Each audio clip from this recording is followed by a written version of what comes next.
ধারাবাহিকের আগামী পর্বতে আমরা দেখতে চলেছি স্টেজে রাধা ও কৃষ্ণ সেজে মাটি আর আকাশ মিলে নাচ করতে থাকে গানের তালে। হঠাৎই আকাশ পা পিছলে পড়ে যায় আর মাটিও আকাশের সাথে পড়ে যায়। একেবারে আকাশের বুকে মাথা রেখে শুয়ে একে অপরের চোখের দিকে তাকিয়ে থাকে কিছুক্ষণ।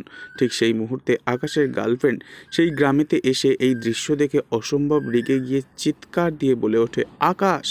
এরপরই দেখা যায় ওর জন্যই গ্রামের সব মহিলারা একজোট হয়ে অসম্ভব রেগে যায় আকাশ ও মাটির ওপর।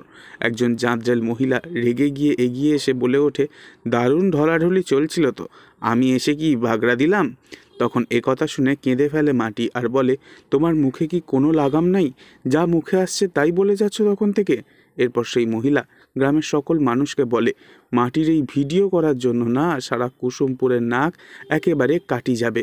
তখন মাটি কাঁদতে কাঁদতে বলে, ও ভিডিও বানালে কোনো দোষ নাই, কারণ ও পুরুষ মানুষ, আর আমি ভিডিও বানালে দোষ? এ কথা শুনে আকাশ চমকে ওঠে আর বুঝতে পারে মাটি সত্যি সত্যি আজ ভীষণ কষ্ট পেয়েছে। তবে কি এবার ভিডিও বানানোর জন্য আকাশ মাটিকে নিয়ে শহরে চলে আসবে? পরবর্তী আগামী পর্ব জানতে অবশ্যই আমাদের সঙ্গে থাকবেন। ধন্যবাদ।